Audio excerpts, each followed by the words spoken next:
Good morning to all of you who are joining us from Canada and the United States. Good afternoon to all of you who are in our European audience.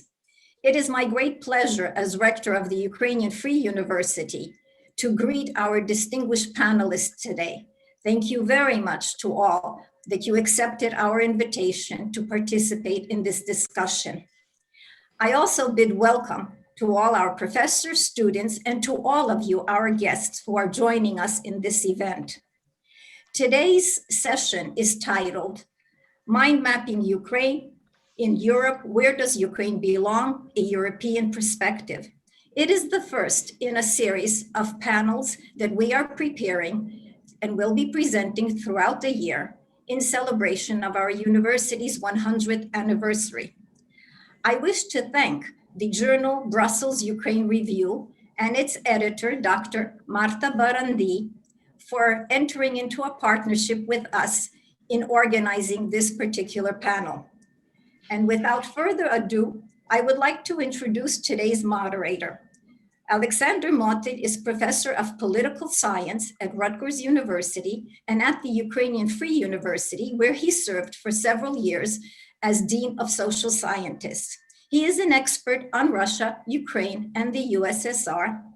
He is author of several volumes that deal with issues of empire, of revolution, and nationalism. And many of you may know him as a political analyst and commentator on Ukrainian affairs and on Ukrainian-Russian relations. Professor Motyl, I turn over this virtual podium to you. Thank you. Thank you very much for that kind introduction, and thanks and welcome to all the participants. Since we are under some time pressure with regard to Mr. Mikhail Gahler, I will briefly introduce everybody and then pass the baton, pass the microphone to him. Perhaps he can make a statement.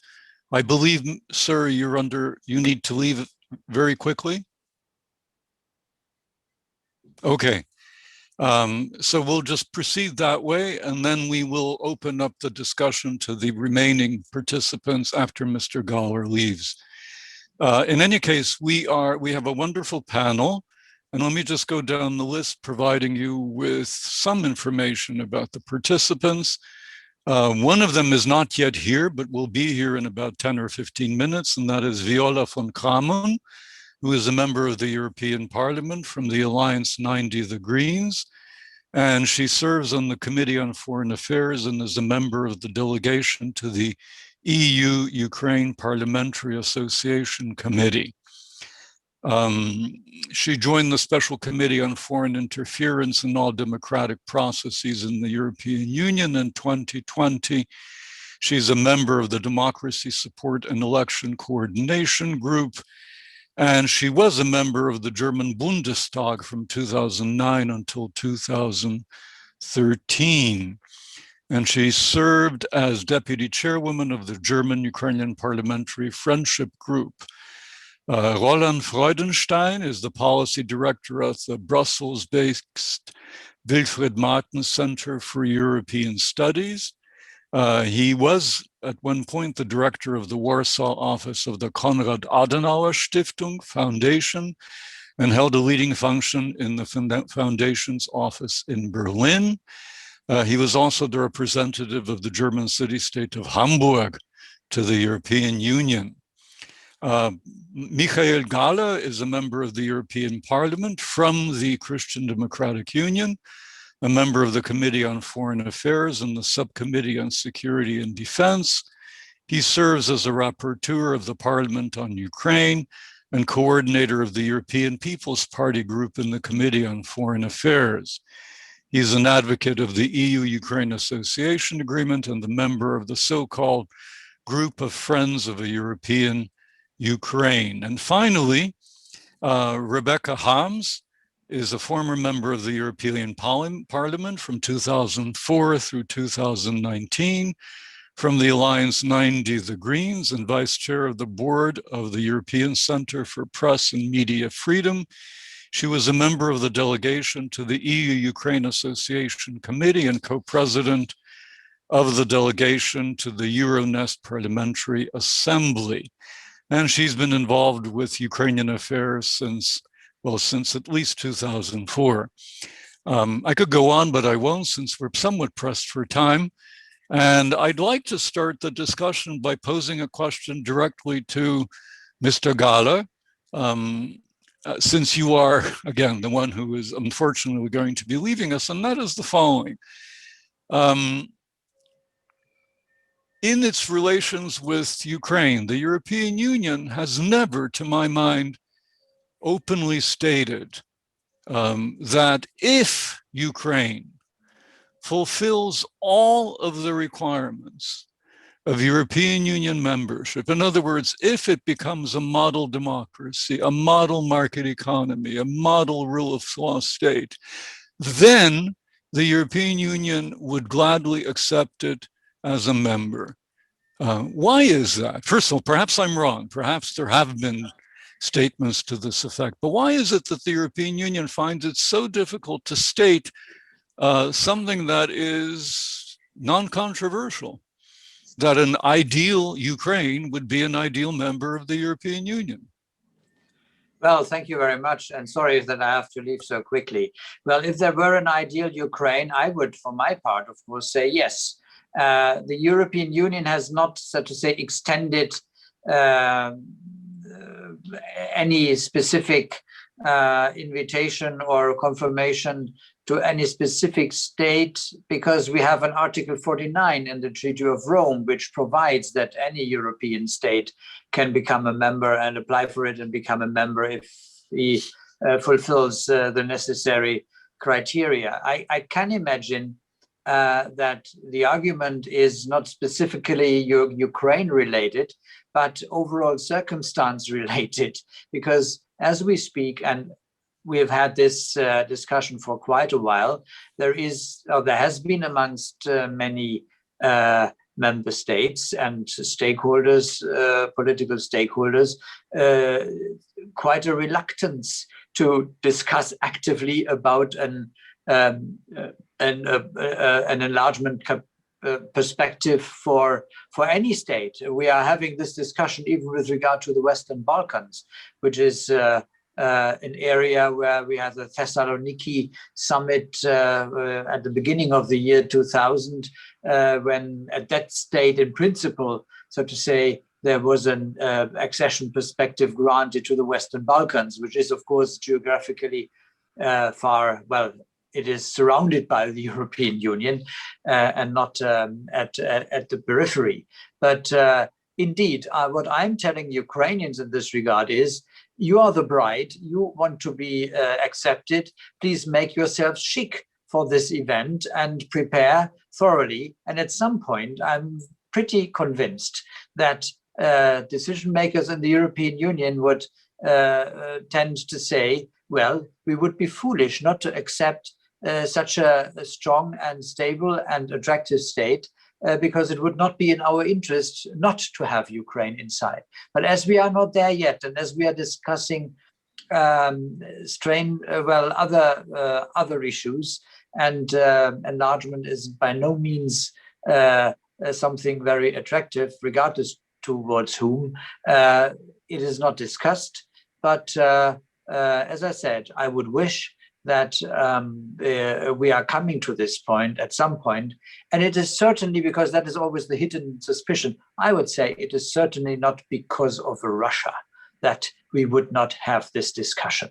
It is because of the general circumstances. And of course, a lot still has to be done before we can always dream, but not yet speak of an ideal Ukraine.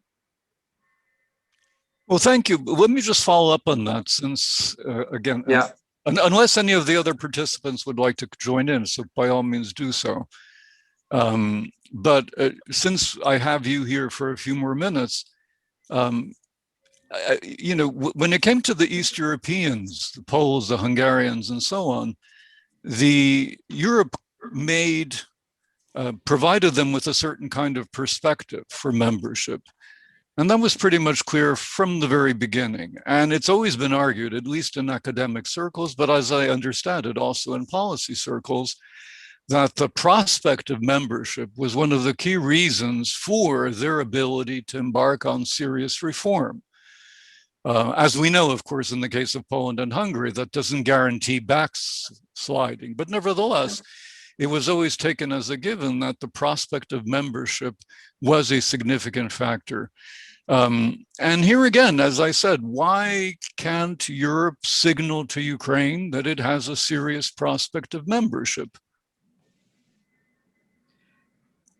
Well, when we start from the beginning of the 90s, there was, of course, this impression that there are some countries rejoining Europe at a point when they had already been nations independent in their history and a long history, and had been, so to say, taken geographically under the influence of the Soviet Union. Now they are coming back.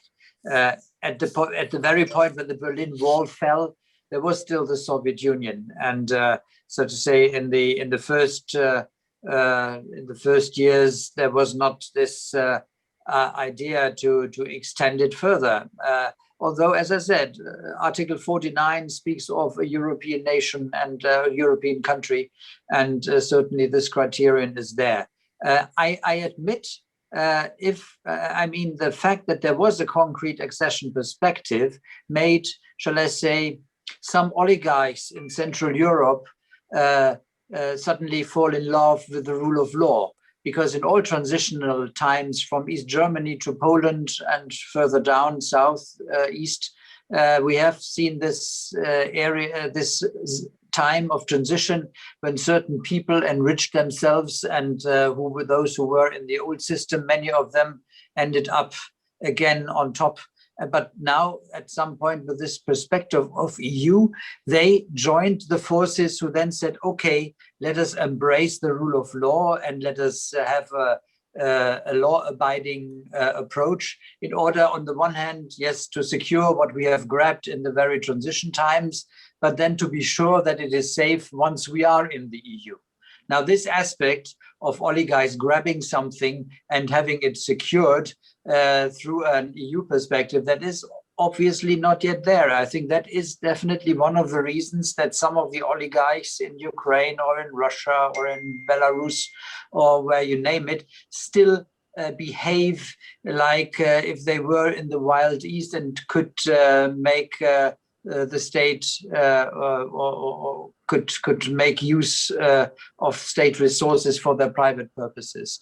Certainly there is this notion, and still I cannot, so to say, overcome it in a way by ignoring the huge amount of difficulties that persist. We are working, and I would say, for instance, if I refer briefly to my report, that we, with the broad majority of more than 3/4 of the members of the House of the European Parliament, passed with more than 140 articles addressing all the areas of reform that are necessary in Ukraine to be fulfilled, and where they are in some areas well advancing, in other areas not so well. I think this is our kind of commitment to make it step by step more probable that there is a credible perspective emerging. That is my point to say. I would wish that this country, like some others, would really put all the efforts of all stakeholders together. And I think we and the real reformers, I'm speaking not the pretenders about them, but about the real reformers across the political board and across civil society and us in the European Union and specifically in European Parliament, we are keen to get Ukraine to a point where at some point it can arguably say, yes, we want to be not only a candidate, but we formalize it. But at some point that the European Union would then be in a position to accept another status than that what we have got at the moment. Thank you, Mr. Gahler. I don't know, do you still have time, or can we? For a last question, perhaps, if you, but then I have to leave, unfortunately. Okay, then, we've been talking about Ukraine and partly the European Union. But one of the points you made in your penultimate remarks was very important to me, and namely that the fact that the European Union is currently asking itself whether it wants to expand, whether it can expand, or enlarge rather, whether this is possible, useful in the near term, in the longer term, and so on. Could you comment on that? I mean, because of course this gets to the very issue. I mean, Ukraine may turn out to be a very attractive and very wonderful bride, but if the groom goes on vacation. Yeah. No, I think definitely, if look on the map, look on the globe, look where we are, how many we are. We are now, without Britain, we are 6% roughly of the global population. We still have around perhaps 20% of the world trade, and we afford roughly 50% of all social welfare expenses that are done in the world. So if we want to retain our living standard, our way of living, of organizing ourselves, if we want to do that, we must become stronger. We must become more united on the global issues. Unless we will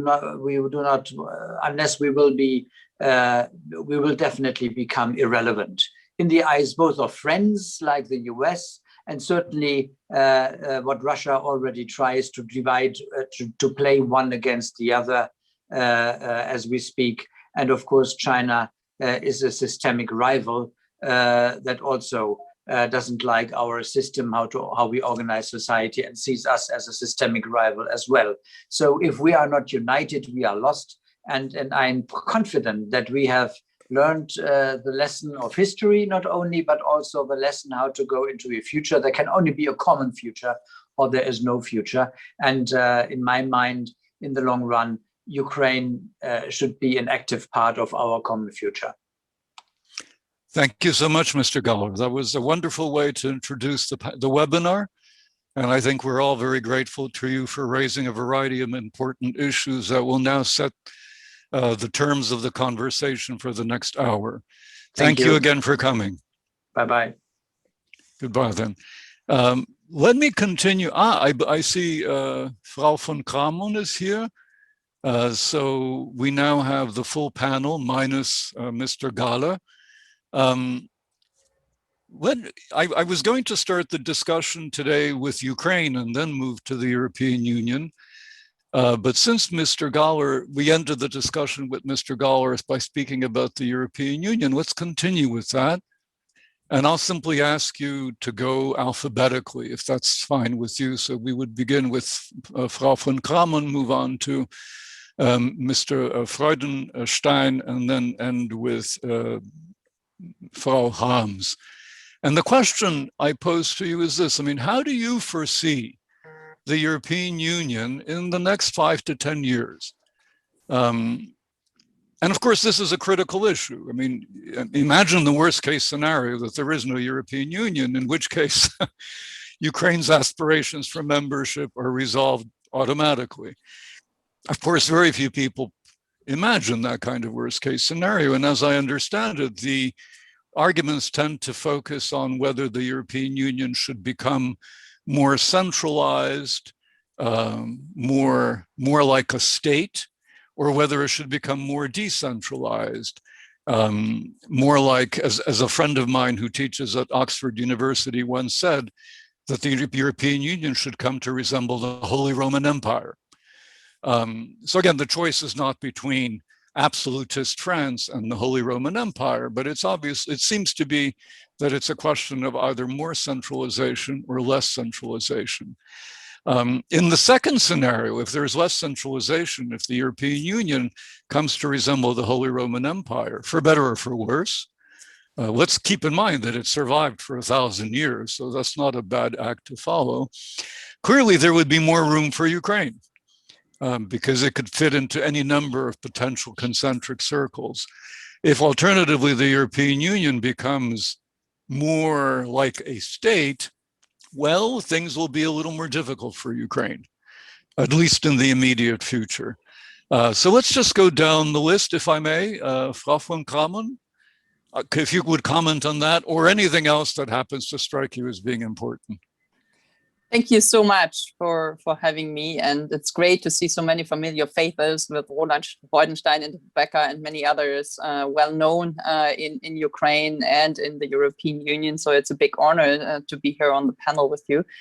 Well, I think it's highly unlikely that the European Union won't exist. I mean, to put this first, I believe I'm not just an optimist, but a realist, and a realist would still stick to the facts. So since the Brits have left, I think the most critical ones and the most skeptical ones, and the ones who were in favor of, let's say, a less integrated European Union, have already unfortunately left the institution.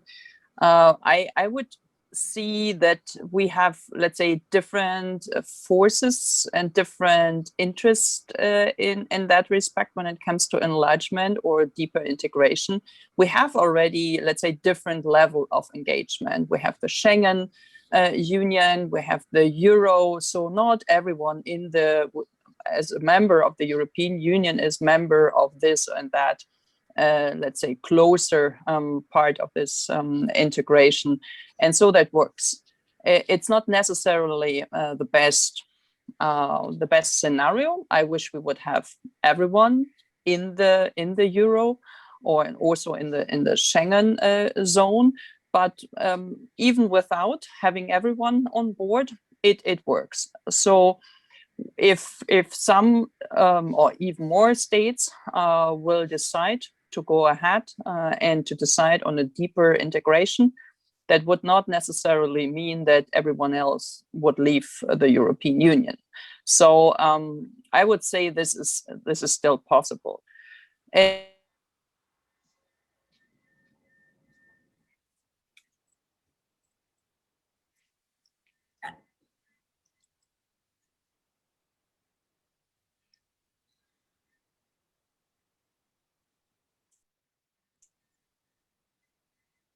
We cannot hear. Yeah. Sorry, I have to give a little interview on a Georgian TV broadcast quickly because of the visit of the Georgian Prime Minister. I was writing this in the chat. It was a delay because that was scheduled before. If you don't mind, I will return in 15 minutes and then go ahead. Is that fine with you? Yes, that's quite all right. Okay, of I'm course. sorry. It was a big mess today. I will return. This is the reality of politics. We understand completely. Thank you. It's not in my hand, but I will come back. Sorry. Thank you very much. Well, in that case, I mean, let's just pursue some of these ideas. Herr Freudenstein, if you would just provide us with your comments on the future of the European Union and how a changing European Union may or may not affect Ukraine's prospects. Yes, thank you so much for moderating this. Thanks for having me. Thanks also to Marta Barandi for arranging my presence. Coming back to your question about the future of Europe, future of the European Union, you know, indeed, I think we're not looking at an either more federalized or centralized or a looser union. It really depends on which sector you're talking about.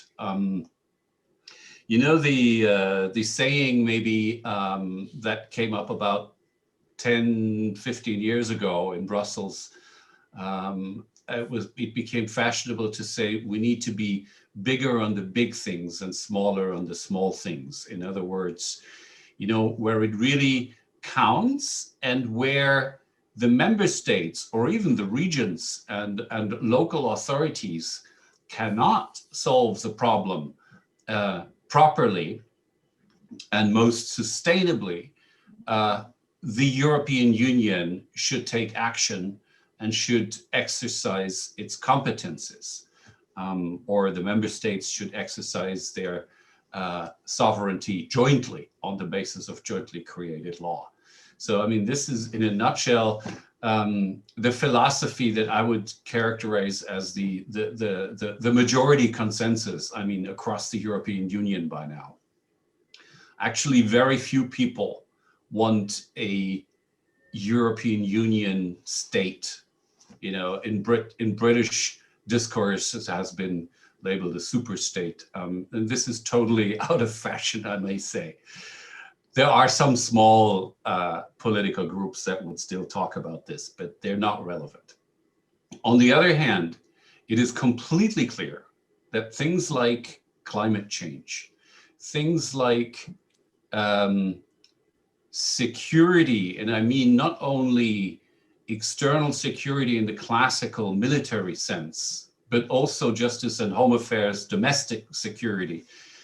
Also questions now of fighting pandemics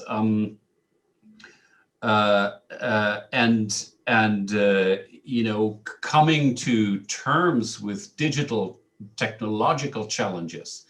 All these things cannot be dealt with properly on the national level, and therefore we need the European Union. I mean, this is so far, I think, the consensus that or at least the vast majority's view on the future of Europe. And one thing I would like to maybe deepen a little bit what Gahler started.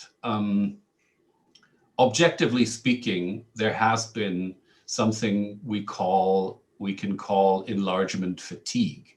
In other words, the feeling that the enlargements of the 2000s came too fast, too massively, in other words, too many countries at the same time, and that the European Union will need even more time than it has had to digest those.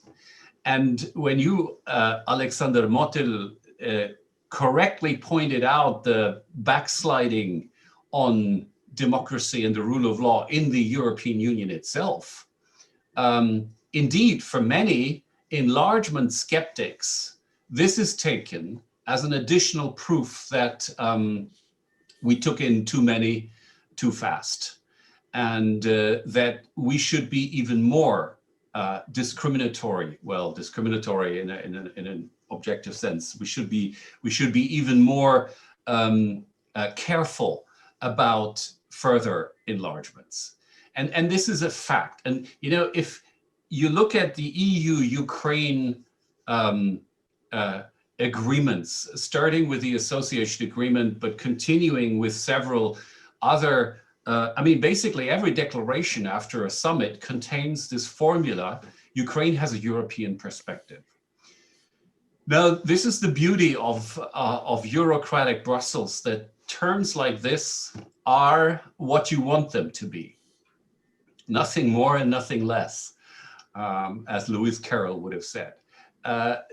You know, for some member states, such as Poland, the Baltic states, other countries in Central Europe, a European perspective is a code for future membership. For other countries, such as France, such as Austria, recently I would also say Germany to an extent, European perspective means everything else but not membership.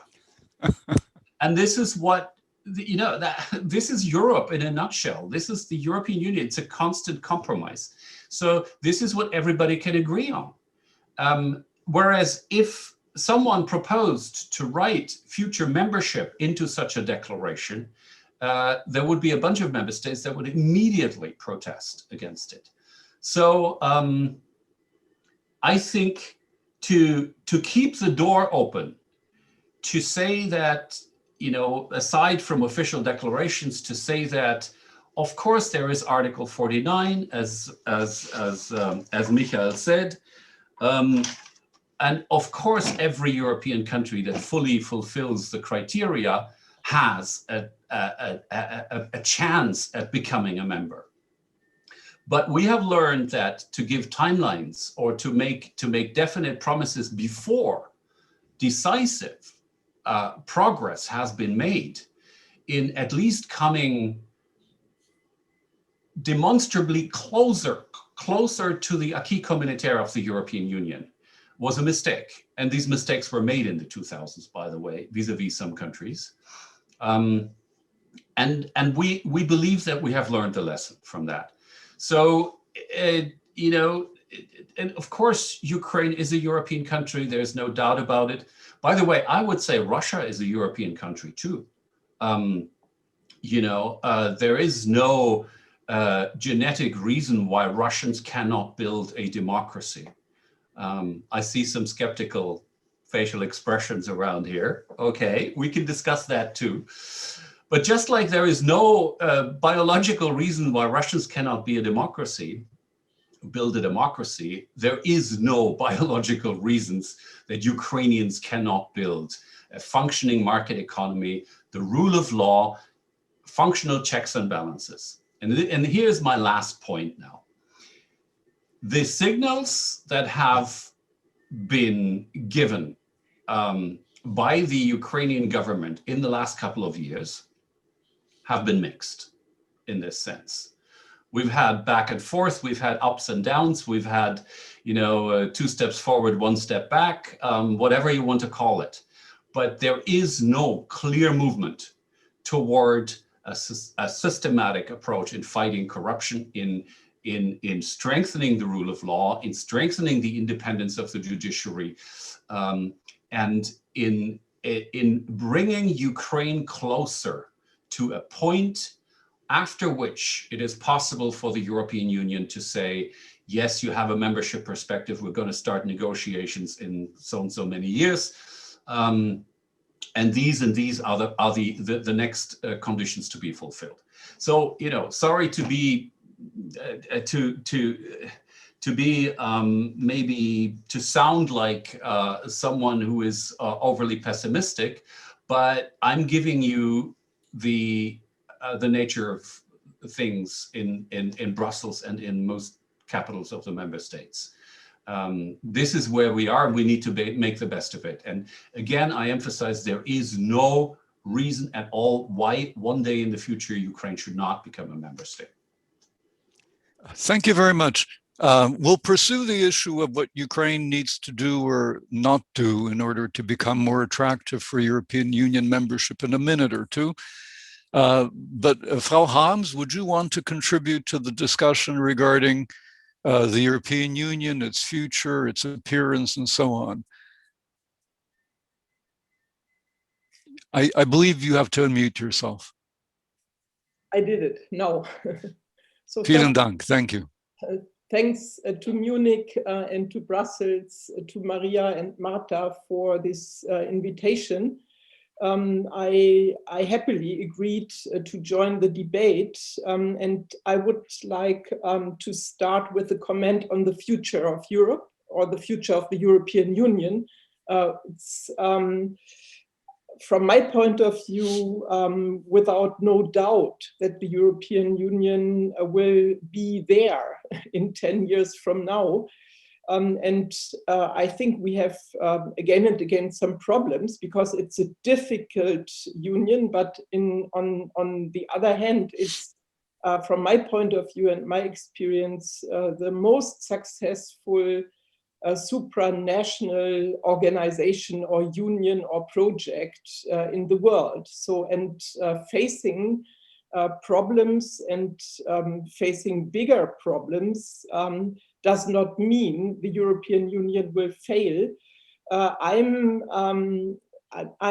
like Mr. Freudenstein, I'm very skeptical about these ideas to create the federal states of Europe. I think there is no real fundament for this idea. There's sometimes a lot of discussion and a lot of noise because it's so easy to get Europe in the focus if you say we are in favor of the United States of Europe. But I see the real successes of the European Union, especially also by guaranteeing the existence of the national state in Europe after the war, and also especially after the collapse of Soviet Union and Warsaw Pact for many, many states. So what to make out of it? This is the real question. And from my point of view, these process which now starts, called the Conference of the Future of European Union, should mainly contribute to make clear what the European Union is for its citizens, what it shall be and what it shall not be. And so this split of responsibilities, this is something what the European Union's citizens have to understand and have to confirm. I think this is probably the most important step to be taken to make the fundamentals of the European Union right now more robust. What does it mean for enlargement, and especially for this case we are discussing here for Ukraine? I think, so if I would be a Ukrainian, I would ask the European Union on 3 points. And I would ask them to come to reliable terms on these points. So first point for me is the association agreements as they are now seem to be projects which can't lead to membership. And I think this is wrong. I think the association agreements have to be changed, and they have to cover the perspective of membership. This is, from my point of view, the real weakness of the association agreements. And the European Union should decide on this. For me, this has always been, since the signature of the 3 association agreements, this has always been the next step to do to get out of this discussion whether there is a membership perspective or not. So the second issue would be about the reforms. And yes, the Ukrainians should ask what happens if we fulfill all the requirements. But this question would be much more serious question and would be taken much more serious if the Ukrainian partners in the association agreement would not always again and again, based on the agreements, would do 2 reform steps forward and then 3 steps back, or 1 step forward and half a step back. It depends a bit on the different fields of reforms. But Mr. Freudenstein already mentioned the list of reform projects started. And so to get this, positive response from EU for Ukrainians that there is this membership perspective, this is much more realistic if Ukrainians become more reliable in the reform processes. And I know that's not easy. It's a very demanding process. These are very difficult and demanding processes in different sectors.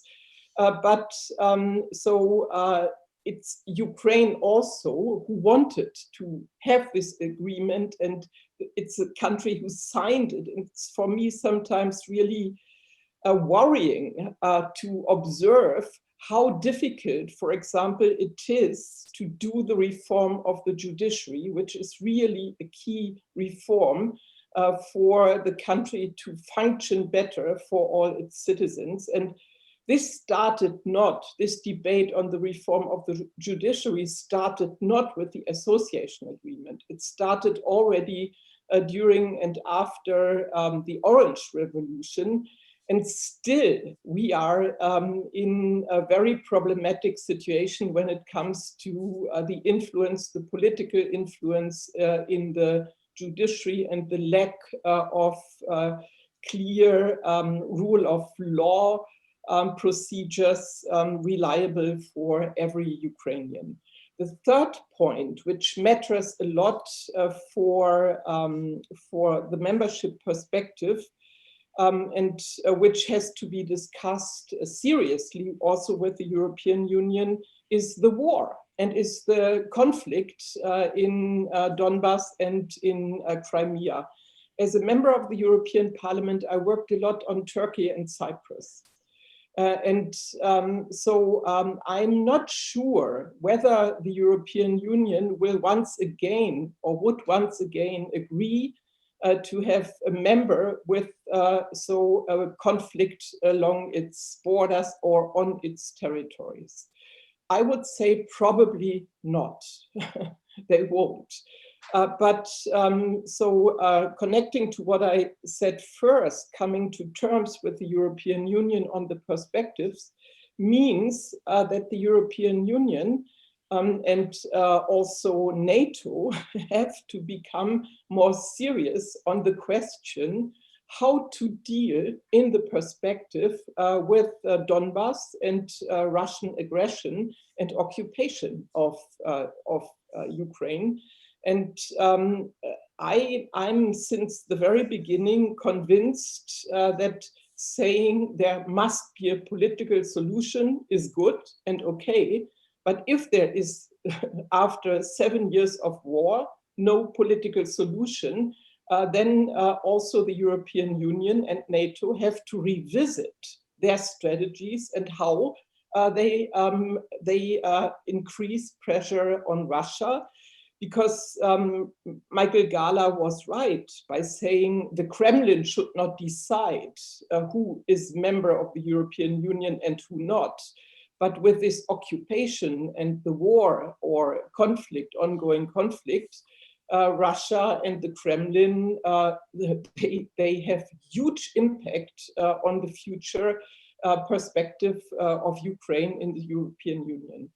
And so these, I think, are my 3 points I would recommend to debate in between Ukrainians and EU. Thank you very much. That's a wonderful agenda.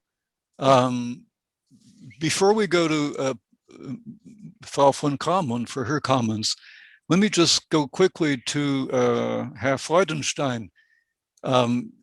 How likely is it, in light of what you were saying about enlargement fatigue and things of that sort, and the necessity for some degree of ambiguity? You mentioned the case of European future prospects for membership, things like that. How likely is it that the European states would be willing to take Frau Harms's suggestion to heart and rewrite the association agreement in the manner she suggested?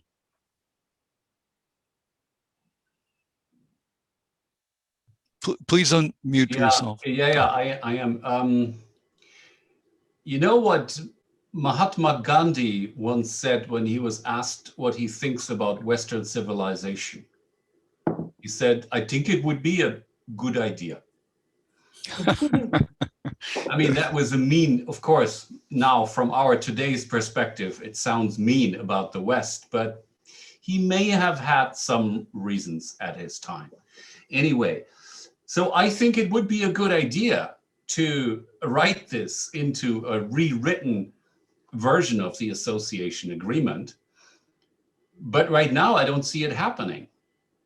And, you know, I would like to compliment the organizers and of course, first of all, the Free Ukrainian University for inviting 4 non-Ukrainians here, all of whom happen to be German.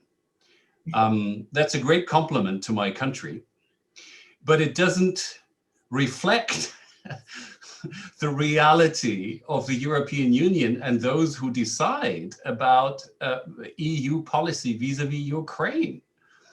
So, I mean, I'm also sure you would find a French person that is highly forthcoming towards the perspective of Ukrainian future membership of the EU.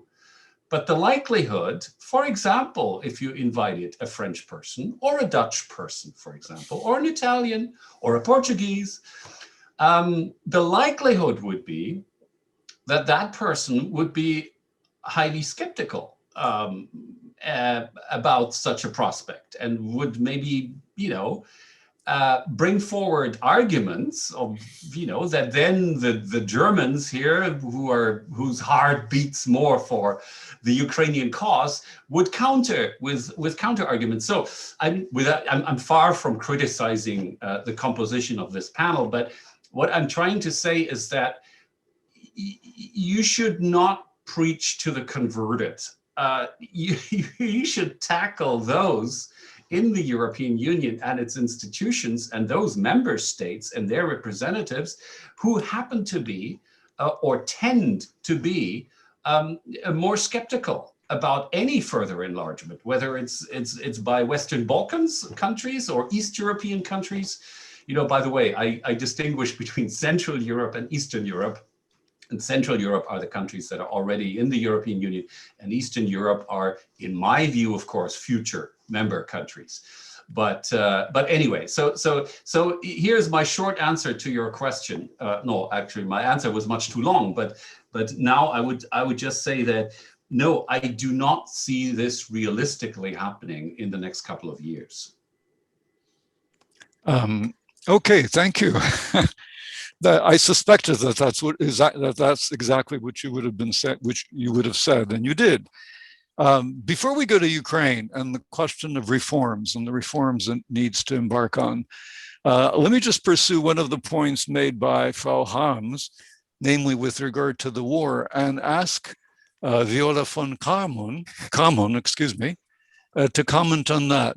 What exactly is the solution in your eyes, or in the eyes of Europe, to the degree that there is such a thing, for the war in Ukraine? I mean, how do you unmake the occupation and annexation of Crimea?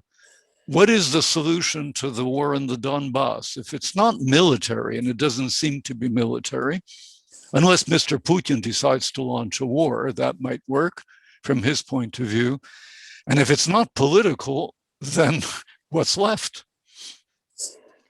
Well, so many things are being said before. I mean, maybe it sounds very hawkish, but I would always say to increase the price for Vladimir Putin, that the occupation might be much more costly than it is now.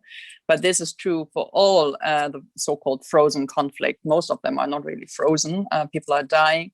In Georgia, they are taking each night a square meter or square kilometer of Georgian territory. They do the same in many other countries. And so we see now they have boots on the ground in Azerbaijan. They have it everywhere. So the strategy towards Russia will be discussed in the near future, I think, once again, especially after all the also domestic developments within Russia, which we could witness during the last weeks and months, but also the support of Lukashenko and everything which takes place in the neighborhood. And we see only one actually winner. We see only one so far being in place, as nothing had happened before.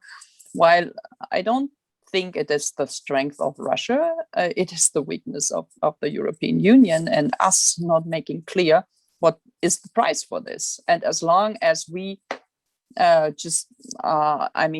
the sanctions and being ready to speak about and giving press conferences, as Josep Borrell has done a couple of weeks ago, I think it's clear for Sergei Lavrov and Vladimir Putin that they're on the right track. It's fairly easy, and that makes our life very difficult. There is, let's say, a broader majority in the European Parliament, which is increasingly unhappy with the situation as it is. And especially due to this hybrid war, this disinformation campaigns, the situation around the vaccination now. I mean, everything is so obvious and is so orchestrated and it's so frustrating. Speaking to the Ukrainian Prime Minister a couple of weeks ago, of course, we have to support Ukraine in terms of vaccination much more offensively and much more, swiftly. While, of course, Putin has sent a couple of those to the occupied territories in the east, and now they question let's say, Western Ukrainians. Where are your friends? Where's the US? Where's the EU? Who does support you? We at least get Sputnik V. And so this little bits and pieces show a lot that Putin does use every and each opportunity to destabilize the situation even more. He has no interest, not a single interest, to solve the problem. So when you ask me, how can we look for a solution? It's not in our hand, at least not in a, let's say, civilized manner. We have to put much more sanction, much more economical pressure on him. It must be explicitly explained what it means to occupy and to annex Crimea, to occupy the east of Ukraine and all the other territories. But I mean, maybe you have already spoken about that. And since you have a lot of German guests here today, I'm very, let's say, how to say, not pessimistic, but uncertain what will be the future, it's at least German foreign policy when Merkel will have left her office. So this is a very critical point. I don't know which one the CDU will pick, but maybe it comes completely different, and we'll have maybe for the first time a Green in office, a Green chancellor. Who knows?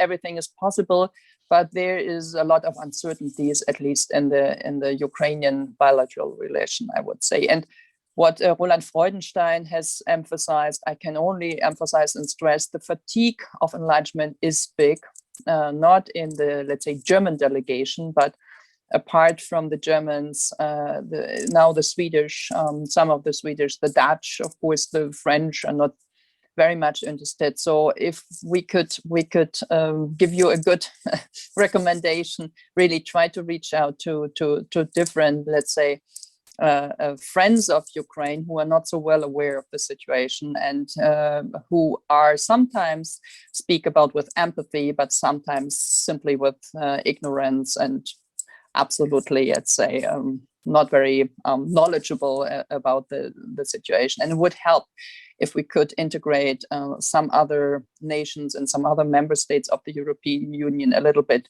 more into our discourse of Ukrainians' future. Thank you very much. I mean, as you were speaking, it occurred to me that in a way, the question of Ukraine and its relationship with the European Union, or more generally with Europe, is effectively really a question about Russia. I mean, Russia is the elephant in the room, and we're talking about Ukraine, we're talking about the Europeans, we're talking about the French, the Germans, but in a manner of speaking, it may ultimately really be about Europe's relationship with Russia, or Russia's relationship to Europe. That might actually be the more appropriate way of putting it. And, you know, whichever decision is made by Putin or whichever decision is made by Brussels will obviously have a great impact on Ukraine's ability to maneuver, negotiate, and either move 3 steps forward without moving 1 step backward, or perhaps continuing to move 1 step forward, 1 step backward for the foreseeable future. But let me just now shift again. Let's go to Frau Harms. We've been talking about Ukraine. We've been mostly talking about Europe, and that's good. We've talked about Europe and its relationship with Ukraine, and that's even better.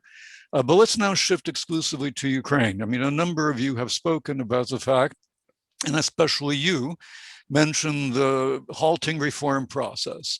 1 step forward, 1 step backwards, 2 steps forward, 1 step backward. And that, of course, is true. At the same time, it kind of, it conceals I think, a certain reality, namely that despite this kind of hesitant forward and backward movement, if you look at Ukraine's progress over the last 20 or 30 years, there's no question, I think, that it's a far better country today than it was 30 years ago. So despite the fact that there seems to be this kind of implied stasis, an implied inability to move forward, and yet Ukraine moves forward. Somehow or other it manages to do this. So perhaps the situation isn't quite as hopeless as it might seem. That said, let me ask you specifically, because when one reads about recommendations for Ukraine, one always hears, you know, it needs more of this, less of that. And there's always an emphasis, as a number of you have pointed out, that rule of law has to be improved. And Ukrainians agree with this, and Americans agree with this, and everybody agrees with this. But the problem, as always, is in the details. How exactly does Ukraine improve its rule of law? What would be the three things it would need to do in order to improve rule of law in a significant fashion? And the reason I mention this is, as you know, there was recently a decision made by the Constitutional Court, which a series of decisions which effectively rolled back a number of the anti-corruption measures. And, you know, I'm not a fan of President Zelensky, nor am I his harshest critic, but he faced a dilemma. I mean, what are you supposed to do when the Constitutional Court, acting constitutionally, subverts the country and its efforts to become more European? And he immediately responded with a series of measures that were arguably non-constitutional. Other people have said, well, you've got to convoke the equivalent of a kind of national assembly where everybody would be assembled and they would essentially rewrite everything. Well, I suppose that's possible, but again, strictly speaking, that too might be unconstitutional. So what exactly is to be done? This is not only a problem of President Zelensky. I think also other presidents faced the situation that they wanted to do or had thought they had to do something. And often I thought they were right. And they did it against the rules or against the constitution. So this would normally mean that afterwards, you change the law, especially if you have an overwhelming majority behind you or a majority for this behind you. But this never happens. So you can see the recent decision on the cancellation of licenses for the Medvedchuk television channels and the whole story, how they did it. I'm completely fine with the cancellation. But I would, I think it would be much better if Ukraine could start to do these decisions based on rules and based on the law. And why is this? Why this happens again and again, that the president or the government are acting against the rules? This is because you have not achieved a situation in which the lawmakers can really independently and out of the grip of some of the big players in industry and economy, leave them to do what's necessary. I think this is still for Ukraine a major step to go, to split, to cut the direct influence of oligarchs on political decision making. And for the judiciary, so I know not only cases in the and around the Constitutional Court. I followed over the decades also because people involved me, even if I didn't ever want it. I followed some of the cases in which Ukrainians or also German citizens faced local courts or regional courts in Odessa or in Dnipro or in Bakhmut. So it's the same situation until today in many courts as in hospitals.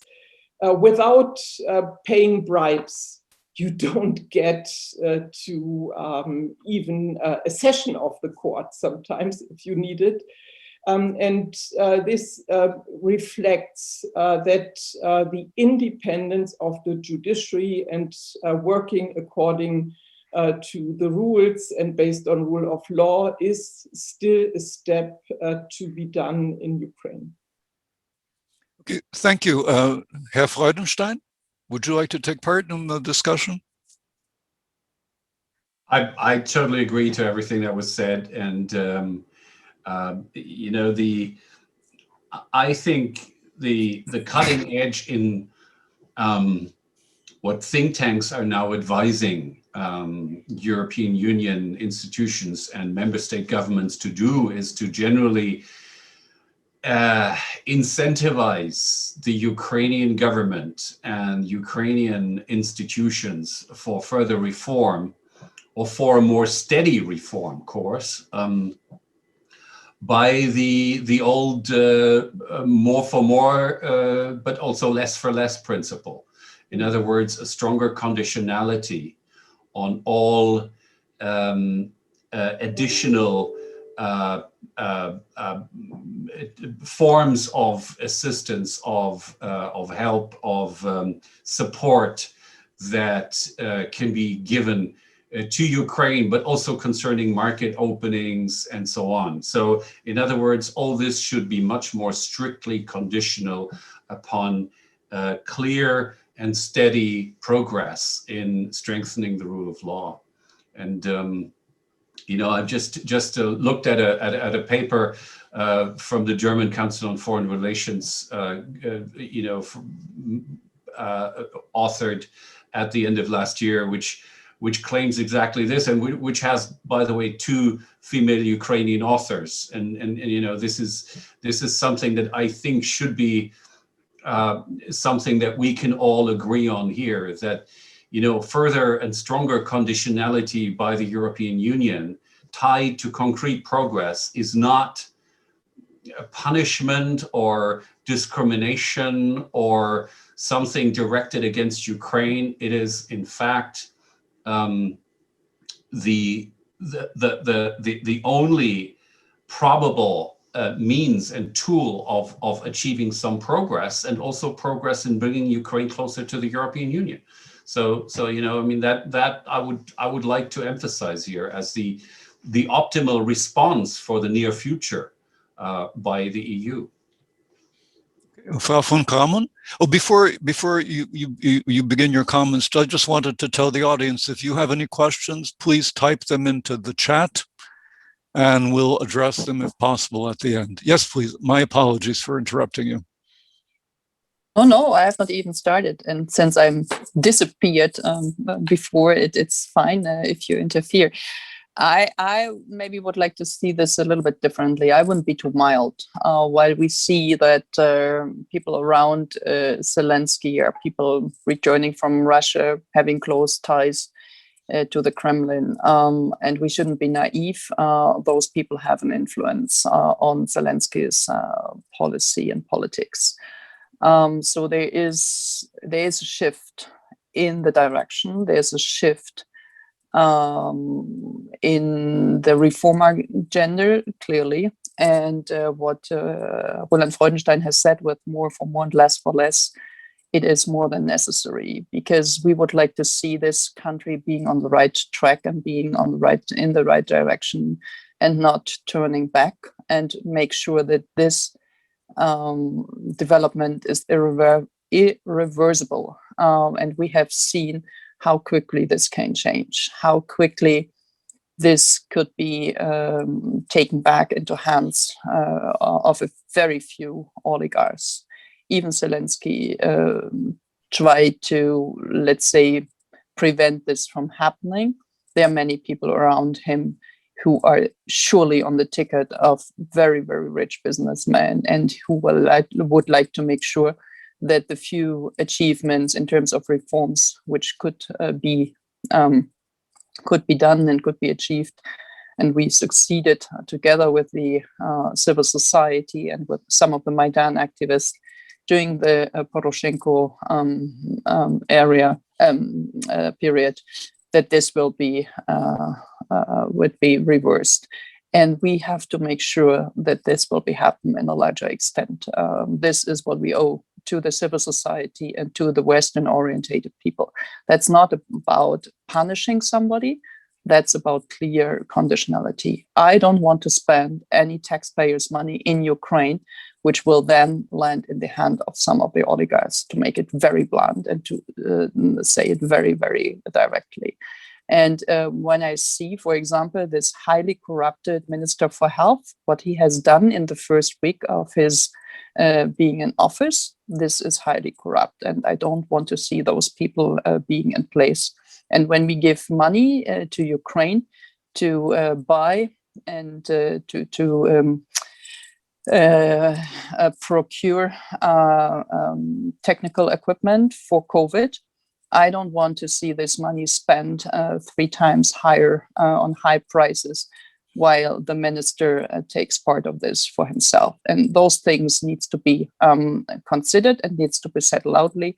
And the people of Ukraine should know this. And this is in our interest, and this is in the interest of the Ukrainian people. And that's why it is important not to look away when it comes to the fight of corruption. And I would like to see that people of Ukraine believe in EU institution, and that's why we have to stay committed on this path and on this right direction. And there are many, many, many examples what we have seen during the last weeks and months where there are figures now on the stage in Ukraine which are not sober, which do not share the same values, and which have a different interest when it comes to energy, when it comes to other structural reforms. Rebecca has mentioned the health problem. Yes, and Poroshenko had started a very well-received health reform. Gahler is very much aware of that, and he has mentioned it many times. That could have been really a successful project. But Zelensky himself was, let's say, being influenced by many people around him and not really convinced about this. And I don't want to go into more details, but that has to do with some business interests of directors of clinics and so on. And if we do not stop this behavior, this is in the harm that will harm the ordinary people, the ordinary citizen, and then they have to pay bribes even more than now. And this is what we have to prevent. Okay, thank you. I'm looking at the questions from the audience, and as far as I can tell, there aren't any. There was one to Mr. Gahler, but he's not here. So in that case, let's just pursue the discussion and see whether any additional questions emerge. And one of the things that has changed in the last few weeks, as you all know, is that the United States now has a new president with a new administration, presumably with a new vision for America, for the world. We'll see whether it's better or worse, but so far, I guess we're probably all on the optimistic side. Let me just ask all 3 of you as well, starting with, again, Frau Harms, then we'll move on to Herr Freudenstein, and then end with Frau von Cramon. How does America and its possibly new role in the world fit into this? Can the European Union overcome its difficulties of working with the Americans, the difficulties that it encountered over the last 4 years? Can trust be easily reestablished? Can cooperation be reestablished? And can trust and cooperation then serve to create perhaps something in the nature of a more or less common approach, both to Russia and to Ukraine? You want me to start? Yes, please. Okay. So I'm on this issue more on the optimistic side. I think many of the decisions taken in Washington since Inauguration Day show that the relations so between the partners in the West will improve, have already improved. They are also considering the EU's interests. So there are many, many names in the nominated people, among the nominated people in offices now in Washington, which know European Union, which have been always defenders of the good relations in the West, to say it in brief. I think this all looks very good, much better than I had expected it before the elections. And there are also some differences in interests. And the real question will be how Washington and Brussels and then the capitals of the different member states will be able to deal with different interests and different priorities also in external action. But I think for Ukraine, we will return to a very good cooperation, which existed before Trump. So the Western ambassadors, the EU's and Washington's, Canada's ambassadors had a very close cooperation for many years on all the different issues. And I think there will be a kind of a reconnection in this cooperation. And to come back also to the war as a problem, Russia's war as a problem for Ukraine and Eastern Partnership, I think for the EU, it will be good that the United States will be more demanding on this issue and a bit more clear and a bit more outspoken that this is a real problem. It's already for the Germans healthy that on Nord Stream 2, the United States have not changed the position, but are keeping the line and are showing also their limits of acceptance. So I'm optimistic that for Ukraine, this will be refreshment of support. And what I, on the other hand, sometimes fear that is that Ukrainians immediately think the real ally for us is Washington, is the United States. If you really check who is doing what, then you can easily recognize based on the figures that EU and also some of the member states are by far more important as supporters than the United States. What makes the difference is maybe the delivery of heavy weaponry. And this is again something what also the EU should consider as important and maybe also should consider own weakness on robust support for Ukraine facing this war. Thank you so much, Herr Freudenstein. Yeah, thank you. I would have never thought I lived to see the day in which a green politician advocates arms exports. But no. So we can travel again to Donbass together, and I learned a lot. Okay, we have to have a little fun here. Please, Rebecca Harms, we have to have a tiny little bit of fun here. So no, I totally subscribe to what you said. And I also think that these are good times for transatlantic cooperation on Eastern Europe, not only Ukraine, but also Belarus. And, you know, on Russia, the elephant in the room, as it was called, I think the recent trip by High Representative Josep Borrell to Moscow actually served a purpose. You know, I mean, it really changed the tone, at least in Brussels. I'm not 100% sure about some member state capitals such as Paris, but in Brussels, it is now impossible to talk about some kind of reset, or we need, you know, that more talking to Putin will somehow help. No one is saying this anymore. And so in that sense, I would say we're in a very, very good situation with very good conditions for better transatlantic cooperation on Ukraine and its neighboring countries. Thank you very much, sir.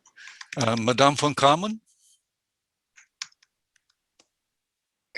Yes, I think that so far the first moves of the new administration was already very valuable, and you could see here and there some pushes and pulls in the Zelensky administration, very helpful.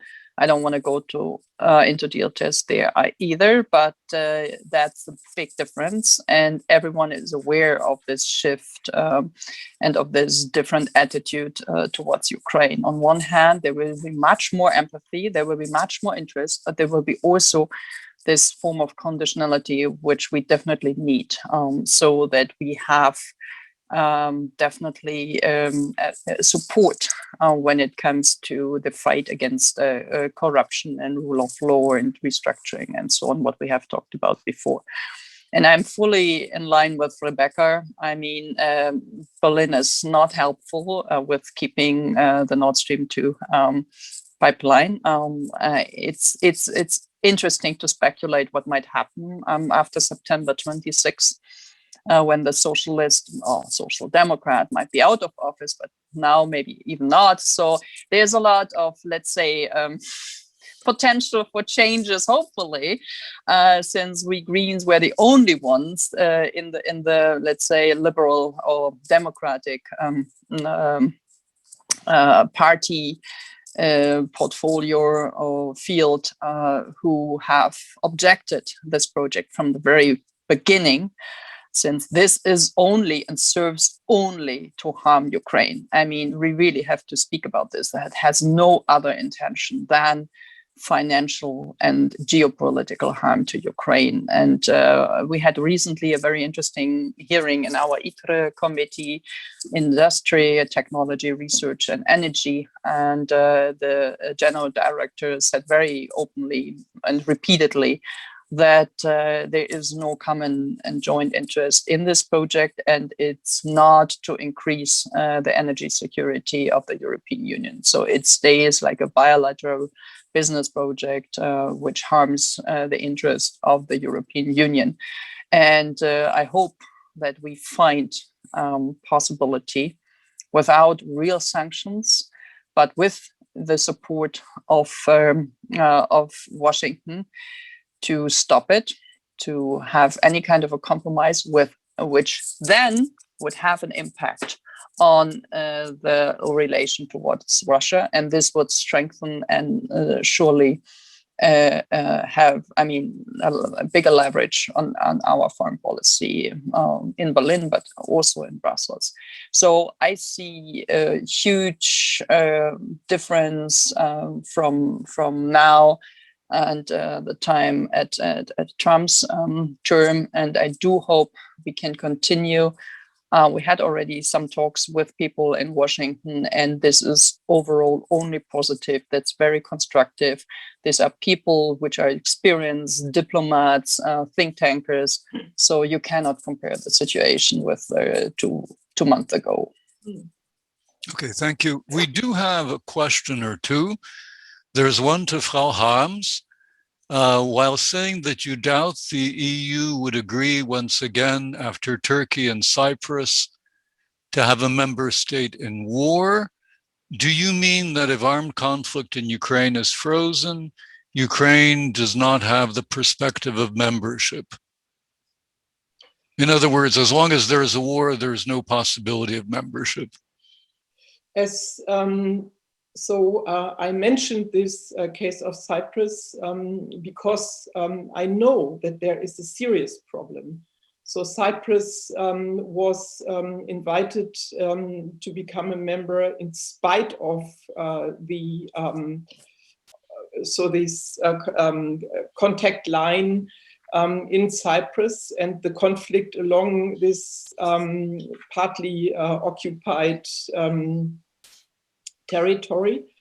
And EU hoped that this long-standing confrontation would be solved by the membership process and the connected United Nations process, and with the help of Turkey as so with a membership perspective, and Greece as a member state. And until today, you can only see whatsoever has been tried, it failed. So this experience will not, in the next case of an enlargement decision, will not so be a positive experience. And as I already typed into the chat, from my point of view, meanwhile, I'm convinced about it, that Russia occupied partly Georgia and Moldova and Ukraine, is connected also to this interest of distortion of this possible enlargement process.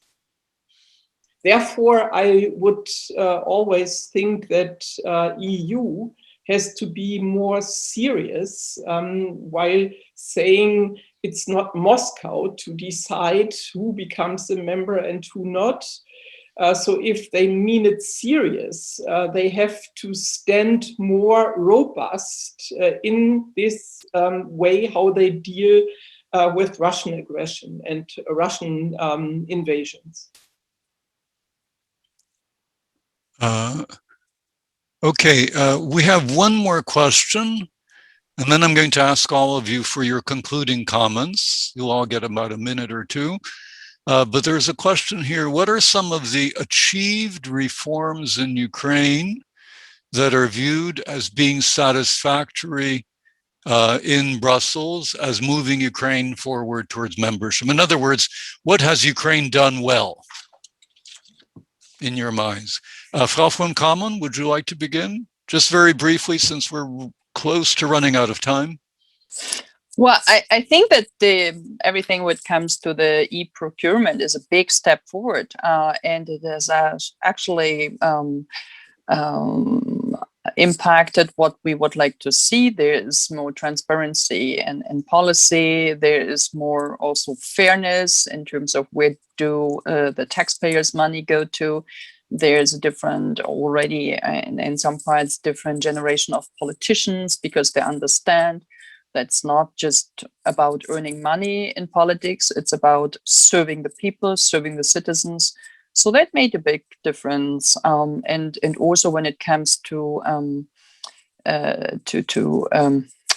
e-declaration, of course, maybe that's sometimes a little bit too tight, because that's a little bit disputable. But in general, that was also a big step forward, sure.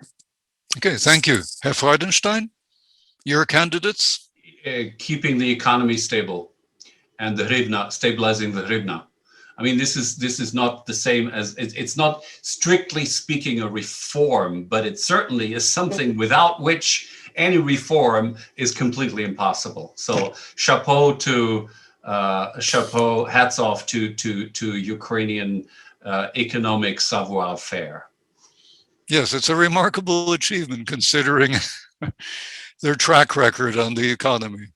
Thank you. And then finally, Frau Harms. So my favorites are the reform of the police, the reform called decentralization.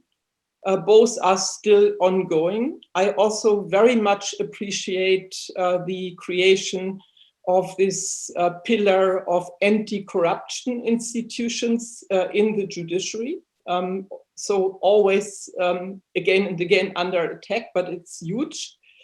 And what I also always mention as huge step is the making of the Ukrainian army. This is always forgotten, but it didn't exist when Russian aggression started. And it's a huge thing what happened, and also from the European perspective. quite important achievement, because how would Ukraine look like if Ukrainians would not have been able to do this? And so there are many so smaller decisions, smaller creations with the support of government and institutions in the field of culture or urban planning and urban development. So I know that Ukraine has changed a lot, even under aggression and in difficult conditions. Thank you. So anyway, it's good to keep in mind that for all the steps backward, Ukraine has actually managed a number of significant steps forward. We're close to running out of time. We only have 4 minutes, so I'll ask each of you, starting with Frau von Cramon, for your final summation, some comments about the future, something inspirational if you like. But in any case, the floor is yours, and then we'll go to Mr. Freudenstein and end with Frau Harms. I haven't expected a big vision now to it can be a small vision too. A small vision. Well, I love Ukraine. I've been involving in Ukraine since '96, and I see, of course, in the long run, I see a big difference from where we've started after the independence and so on. And I see new faces, as Rebecca has mentioned. I mean, the decentralization made sure we have more women in politics.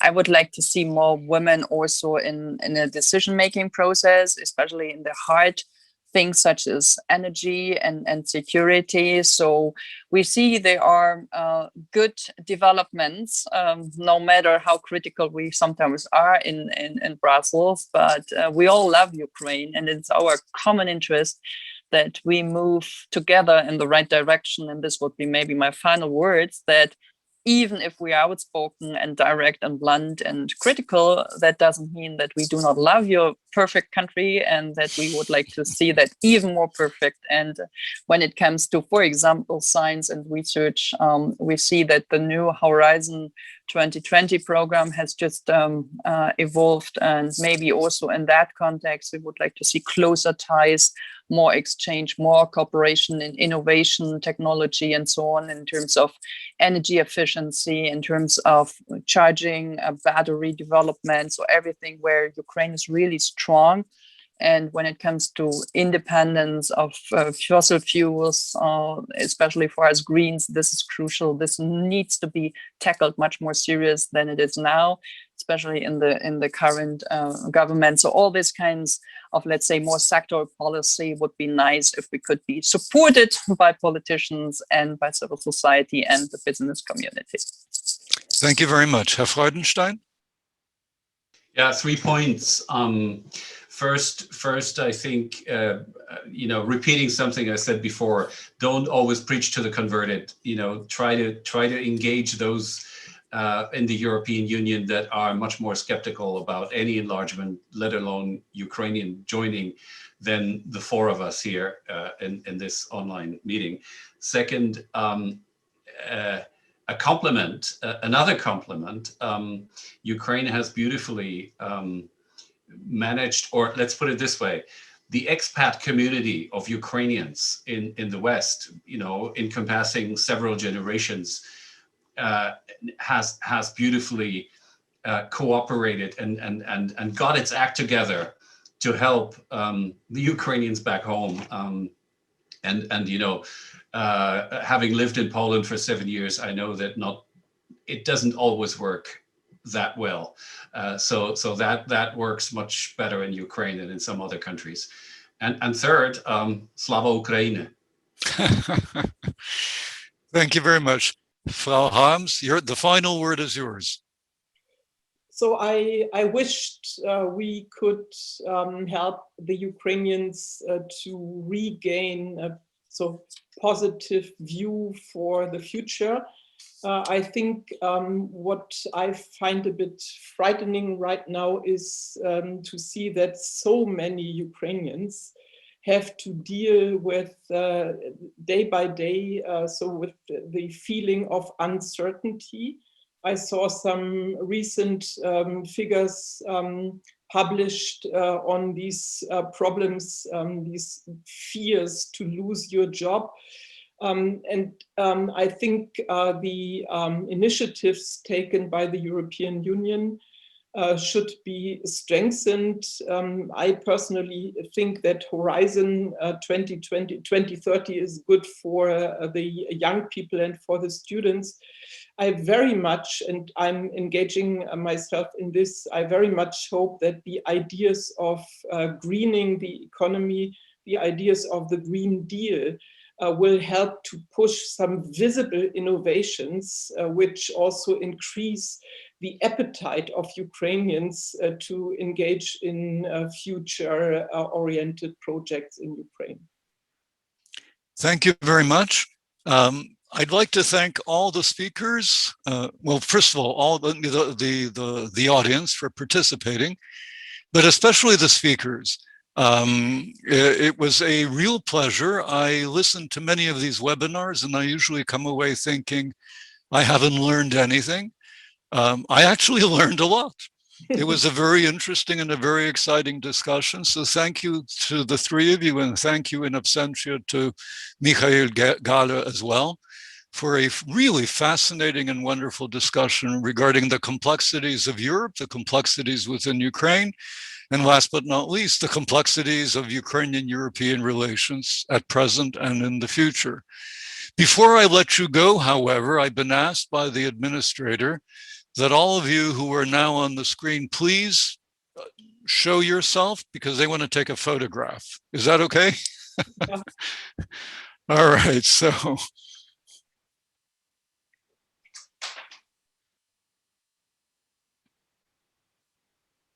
Okay. All right, I think we're almost there.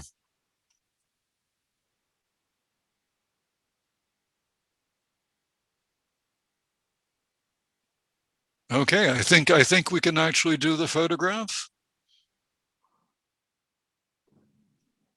Has it been done? Yes, thank you.